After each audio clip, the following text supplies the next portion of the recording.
प्रिय विद्यार्थियों, आज का हमारा टॉपिक है राज्यपाल की वित्तीय व न्यायिक शक्तियाँ। इससे पूर्व हम लोगों ने राज्यपाल की कार्यकारी व विधायी शक्तियों का अध्ययन किया था। इसी कड़ी में हम आज राज्यपाल की वित्तीय व न्यायिक शक्तियों का अध्ययन करते हैं। राज्यपाल की वित्तीय शक्तियों के अंतर्गत सर्वप्रथम संविधान में यह बताया गया है कि आर्टिकल 202 के तहत राज्यपाल प्रत्येक वित्तीय वर्ष के आरंभ में वित्त मंत्री द्वारा वार्षिक आय व्यय का अनुमानित विवरण, जिसको हम बजट भी कहते हैं, उसको विधानमंडल के समक्ष रखवाता है। आपको मैं बता दूं कि भारतीय संविधान में बजट शब्द का कहीं पे भी उल्लेख नहीं है, बल्कि उसको वार्षिक आय व्यय विवरण के रूप में बताया गया है। ये क्या होता है कि आगामी जो वर्ष है, जिसको हम वित्तीय वर्ष भी कहते हैं, भारत में वित्तीय वर्ष 1 अप्रैल से 31 मार्च के मध्य होता है। तो सरकार को आगामी वर्ष के लिए जो भी आय करनी है या खर्चा करना है, उसका क्या है, वो एक अनुमानित विवरण होता है।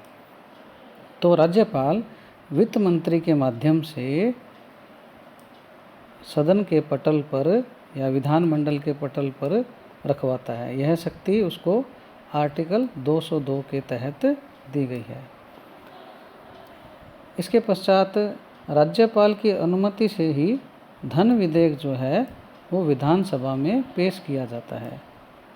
धन विधेयक जो है वो राज्य की जो संचित निधि है उससे खर्च करने का एक विधेयक है। एक और विधेयक होता है जिसे हम वित्त विधेयक भी कहते हैं। ये हम जो फाइनेंशियल जो वित्तीय प्रशासन संबंधित टॉपिक है उसमें ये ज़्यादा डिटेल में आता है। वित्त विधेयक में क्या है, सरकार के कर संबंधी प्रावधान होते हैं और राज्यपाल की परमिशन से धन विधेयक विधानसभा में पेश किया जाता है और उसकी सिफारिश पर ही विधानमंडल में पूरक, अतिरिक्त और अधिक अनुदान की मांगें की जाती है। इसके बारे में थोड़ा हम देख लेते हैं कि पूरक या अधिक अनुदान जो है वो क्या होता है। देखो, पूरक अनुदान जो होता है, किसी मद में जो खर्च बताया गया है बजट में, यदि वो कम पड़ जाए तो उसके लिए एक्स्ट्रा जो डिमांड की जाती है उसको हम पूरक मांग कहते हैं। जब यह वित्तीय वर्ष के अंदर ही होती है तो उसको हम क्या कहते हैं, पूरक कहते हैं। और जब यह वित्तीय वर्ष के पश्चात होती है तो उसको हम क्या कहते हैं, अतिरिक्त कहते हैं। अधिक अनुदान की मांग जो होती है वो जब जितना सैंक्शन किया गया था रुपया सदन के द्वारा और उससे अधिक खर्च हो जाए तो उसके लिए अधिक अनुदान की मांग की जाती है। इन अनुदान की मांगों के लिए प्रक्रिया वही अपनाई जाती है जैसे बजट को पास करने की प्रक्रिया होती है। इसके पश्चात राज्य सरकार की जो आकस्मिकता निधि या आकस्मिक निधि है उस पर भी राज्यपाल का नियंत्रण रहता है। आपको मैं बता दूं कि चाहे वो केंद्र सरकार हो या राज्य सरकार हो, उनके पास 3 प्रकार की निधियां होती है। एक राज्य की संचित निधि, दूसरी लोकलेखा और तीसरा आकस्मिकता निधि। आकस्मिकता निधि जो होती है वो राज्यपाल के अंडर में होती है और कोई आकस्मिक स्थितियां या खर्च ऐसा हो जाए तो उसके लिए क्या है, यह सरकार को क्या है, धन दे सकता है। तो इस प्रकार से राज्यपाल की ये 3 मोटे तौर पर क्या है, वित्तीय शक्तियां हैं। इसके पश्चात हम राज्यपाल की न्यायिक शक्तियों के बारे में पढ़ते हैं। राज्यपाल की न्यायिक शक्तियों का जो उल्लेख है वो आर्टिकल 161 में किया गया है।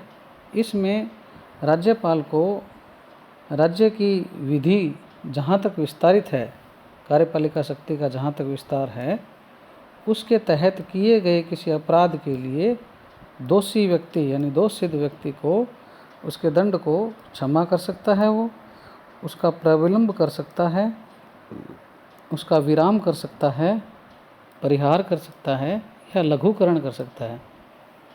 तो ये कुछ शब्द हैं, क्षमा, प्रविलंब, विराम, परिहार, लघुकरण। तो इनके बारे में थोड़ा मैं आपको बता देता हूँ। क्षमा का मतलब तो ये है कि बिल्कुल उसको जो दंड दिया गया है उसके लिए बिल्कुल उसको माफ़ कर दिया जाता है। जबकि प्रविलंब जो होता है उसमें दंड को कुछ समय के लिए टाल दिया जाता है। विराम जो है उसमें दंड की कार्रवाई को क्या है, समाप्त कर देते हैं एक बार। जैसे कोई गर्भवती स्त्री हो या विकलांग व्यक्ति हो तो ऐसी स्थिति में विराम के द्वारा दंड की कार्रवाई को क्या है, समाप्त किया जाता है। परिहार के अंदर क्या होता है कि जो दंड की प्रकृति है उसको बदलते नहीं है। अर्थात जैसे किसी व्यक्ति को 6 वर्ष का कारावास है तो उसको कम करके 3 वर्ष का कारावास कर दिया जाता है, यानी उसकी प्रकृति को नहीं बदलते। जबकि लघुकरण में क्या होता है, दंड की प्रकृति को बदल दिया जाता है और उसमें अधिक दंड से कम दंड कर दिया जाता है, जैसे मृत्युदंड से आजीवन कारावास करना। तो इस प्रकार से आर्टिकल 161 के तहत राज्यपाल को क्षमादान की शक्तियाँ हैं, जिसमें वह अपराध के लिए दोष सिद्ध व्यक्ति को क्षमा, प्रविलंब, विराम, परिहार और लघुकरण करने का प्रावधान है। इसके बाद में इसमें कुछ एक और बिंदु ध्यान देने योग्य है कि राज्यपाल को राज्य सूची तथा संवर्ती सूची के विषयों से संबंधित विधि के विरुद्ध किए गए अपराधों के लिए क्षमा दान करने की शक्ति है। राज्यपाल को मृत्युदंड को क्षमा करने का अधिकार नहीं है, जबकि ये राष्ट्रपति को है, और न ही संघ सूची के विषय से संबंधित विधि के विरुद्ध किए गए अपराध को या सेना का जो न्यायालय है उसके द्वारा दिए गए किसी दंडादेश को क्षमा करने का अधिकार है। अर्थात उसको राज्य सूची और संवर्ती सूची जहाँ तक राज्य की कार्यपालिका का विस्तार है वहीं तक उसको क्या है, माफ़ करने का अधिकार है। वो मृत्युदंड को माफ़ नहीं कर सकता। सेना के न्यायालय के द्वारा दिया गया कोई दंडादेश है उसको भी वो माफ़ नहीं कर सकता। इसके पश्चात नेक्स्ट हम देखते हैं राज्यपाल की जो न्यायिक शक्तियाँ हैं उसके अंतर्गत आर्टिकल 192 में क्या कहता है। वो ये कहता है कि राज्यपाल जो निर्वाचन आयोग है, यहाँ निर्वाचन आयोग हमारा भारत का निर्वाचन जो आयोग है, केंद्रीय निर्वाचन आयोग है, उसकी राय से राज्य विधानमंडल के सदस्यों की निर्हरता अर्थात अयोग्यता से संबंधित प्रश्नों का निर्णय करता है। अर्थात जैसा कि आपको पता है कि विधायक बनने के लिए भारत का नागरिक होना चाहिए, 25 वर्ष की आयु होनी चाहिए, वो किसी लाभ के पद पर आसीन नहीं होना चाहिए, वो मानसिक रूप से दिवालिया नहीं होना चाहिए, दल बदल विरोधी कानून से में दोषी नहीं हो। तो इस प्रकार से संबंधित कुछ उसकी योग्यताएं निर्धारित है। मान लो कोई व्यक्ति इस प्रकार से वो योग्यता धारण नहीं कर पा रहा हो या ऐसी कोई स्थिति हो तो इस मामले में राज्यपाल निर्वाचन आयोग से परामर्श करता है और उसके बाद ही उसको अयोग्य या योग्य ठहराता है। इसके अलावा राज्यपाल उच्च न्यायालय के न्यायाधीशों की नियुक्ति के समय राष्ट्रपति राज्यपाल से परामर्श लेता है।